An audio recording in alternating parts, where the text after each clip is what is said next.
जय हिंद दोस्तों। मई 2018 में लालू यादव को 3 दिन की पैरोल मिली थी, जिसके बाद वो अपने बड़े बेटे तेज प्रताप की शादी में शामिल होने आए थे।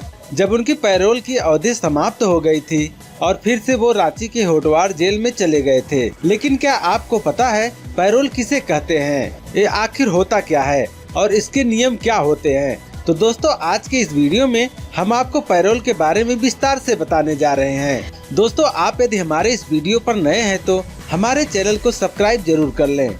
हाय दोस्तों, मेरा नाम है सुनील। तो चलिए शुरू करते हैं।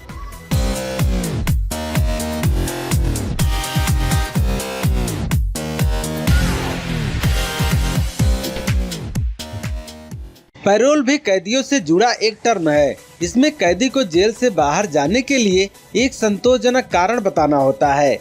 प्रशासन कैदी की अर्जी को मानने के लिए बाध्य नहीं होता। प्रशासन कैदी को एक समय विशेष के लिए जेल से रिहा करने से पहले समाज पर इसके असर को ध्यान से रखता है। पैरोल एक तरह की अनुमति लेने जैसा होता है। इसे कहें तो किसी बंदी व्यक्ति को उसकी सजा की अवधि पूरी होने से पहले ही अस्थायी रूप से रिहा करने को पैरोल कहते हैं।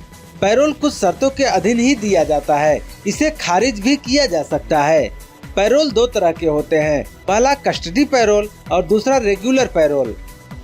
कस्टडी पैरोल जब कैदी के परिवार में किसी की मौत हो गई हो या परिवार में किसी की शादी हो या फिर परिवार में कोई सख्त बीमार हो, उस वक्त उसे कस्टडी पैरोल दिया जाता है। इस दौरान आरोपी को जब जेल से बाहर लाया जाता है तो उसके साथ पुलिसकर्मी होते हैं और उसकी अधिकतम अवधि 6 घंटे के लिए ही होती है। रेगुलर पैरोल दोषी को ही दिया जा सकता है, अंडर ट्रायल को नहीं। अगर दोषी ने 1 साल की सजा काट ली हो तो उसे रेगुलर पैरोल दिया जा सकता है। पैरोल मिलने के नियम व शर्तें क्या हैं, जो कि पैरोल की मांग करने वाले कैदियों को इनका पालन करना पड़ता है। पैरोल पर रिहा होने वाले हर कैदियों को अच्छे नागरिक की तरह ही जीवन बिताना चाहिए। कैदी किसी भी प्रकार का कोई भी नशा नहीं करेगा। कैदी किसी भी कोठे पर या वेश्या के साथ नहीं जाएगा। कैदी शराब के किसी भी अड्डे पर नहीं जाएगा। कैदी के द्वारा पैरोल की आवेदन पर दिए गए पते पर ही रहेगा। उस पते को छोड़कर किसी भी स्थिति में बाहर नहीं जाएगा। कैदी कानून का पालन करेगा और कानून का उल्लंघन करने की कोशिश भी नहीं करेगा। कैदी किसी दूसरे अपराधियों से नहीं मिलेगा। कैदी जुआ सट्टेबाजी जैसा कोई भी गैर कानूनी नहीं खेलेगा। कैदी जब पैरोल पर रिहा किया जाएगा तो वह उस व्यक्ति से नहीं मिलेगा जिसकी शिकायत के आधार पर उसको सजा मिली है, और न ही शिकायतकर्ता के खिलाफ किसी प्रकार का कोई आपराधिक षड्यंत्र रचेगा। यदि कैदी को पैरोल पर रिहा किया गया है कि वह अपने परिवार का भरण पोषण कर सके तो वह अपने रोजगार को बदलेगा नहीं। यदि रोजगार बदलना पड़े तो ऐसे में इसके कारण बताओ सूचना जेल अध्यक्ष, प्रशासन या न्यायालय को देनी होगी। कैदी समाज में ऐसा कोई भी कार्य नहीं करेगा जिसके कारण से समाज में अशांति पैदा हो, और न ही कैदी किसी भी प्रकार का कोई भी नाच गाना करेगा। कैदी को अपने कार्य पूरा करने के लिए पैरोल पर रिहा किया गया है तो वह कार्य के लिए ही सूर्यास्त के बाद तक बाहर रह सकता है, इसके अलावा नहीं। सूर्यास्त के बाद कैदी अपने घर में ही रहेगा।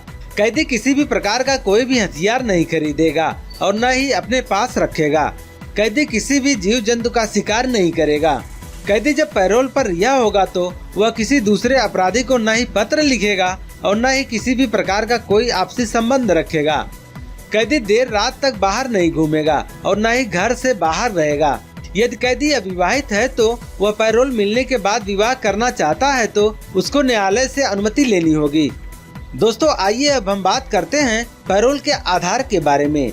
यदि अपराधी के घर या परिवार में किसी भी प्रकार का कोई उत्सव होता है या उस अपराधी के घर या परिवार में किसी प्रकार की दुर्घटना घटती है तो ऐसे वह कैदी व्यक्ति पैरोल पर कुछ समय के लिए रिहा किया जा सकता है। यदि कैदी के परिवार में उसकी बेटी की शादी है तो उसके शादी के लिए पैरोल पर रिहा होने के लिए आवेदन दे सकता है, क्योंकि हमारे हिंदू धर्म में बेटी का कन्यादान उसके माता पिता के द्वारा ही किया जाता है। यदि कैदी के परिवार या उसके बेटे बेटी, पत्नी या बूढ़े माता पिता की मृत्यु हो जाती है तो ऐसे में वह उनके क्रियाकर्म के लिए पैरोल की मांग कर सकता है और उसको पैरोल पर रिहा किया जाएगा। यदि अपराधी को जेल की सजा मिलने से पहले उसका किसी प्रकार का कोई सरकारी कार्य अधूरा रह गया हो या पूरा न हुआ हो तो उस सरकारी कार्य को पूरा करने के लिए पैरोल पर रिहा किया जा सकता है। यदि अपराधी जो कि जेल में बंद है उस कैदी के अपने परिवार में उसकी पत्नी, बच्चे, बूढ़े, माता पिता यदि बीमार है और इनकी देखरेख करने वाला कोई भी परिवार में नहीं है, तो ऐसे में अपनी बीमार पत्नी, बच्चों, बूढ़े माता पिता के इलाज और देखभाल के लिए पैरोल का आवेदन देकर कुछ समय के लिए जेल से रिहा हो सकता है। यदि अपराधी अपने परिवार का इकलौता भरण पोषण करने वाला था तो ऐसे में कैदी अपने परिवार के भरण पोषण के लिए पैरोल पर रिहा किया जा सकता है। यदि अपराधी का कोई या उसके परिवार या रिश्तेदार का कोई सरकारी कार्य है तो उसके लिए वह पैरोल ले सकता है। यदि अपराधी का कोई कार्य बैंक में रुका है या अधूरा या जरूरी है तो उसको पूरा करने के लिए पैरोल ले सकता है। यदि कैदी की कोई भी संतान नहीं है, ऐसे में वह कैदी और उसकी पत्नी की सहमति के अनुसार संतान प्राप्ति के लिए पैरोल के लिए आवेदन दिया जा सकता है। इस पैरोल के आवेदन पर बोर्ड डिसीजन लेता है। यदि अपराधी को अपनी संपत्ति बेचनी है या उस संपत्ति को अपने किसी परिवार वाले या रिश्तेदार के नाम स्थानांतरण करना चाहता है तो उसके लिए कैदी पैरोल ले सकता है। यदि अपराधी अपनी संपत्ति की वसीयत बनाना चाहता है कि उसके जीते जी उसके बच्चे के बीच उसकी संपत्ति का सही से बिना की झगड़े के संपत्ति का बंटवारा हो जाए, इसके लिए पैरोल ले सकता है। यदि कैदी किसी ऐसे रोग से ग्रसित है या गंभीर रूप से बीमार है और उसका इलाज जेल के हॉस्पिटल में नहीं हो सकता है, ऐसे में इलाज के लिए उस कैदी को पैरोल पर रिहा किया जाएगा। तो दोस्तों, हमारी यह जानकारी आपको कैसी लगी हमें कमेंट बॉक्स के माध्यम से जरूर बताइएगा। तो दोस्तों, मिलते हैं अगले वीडियो में, तब तक के लिए जय हिंद।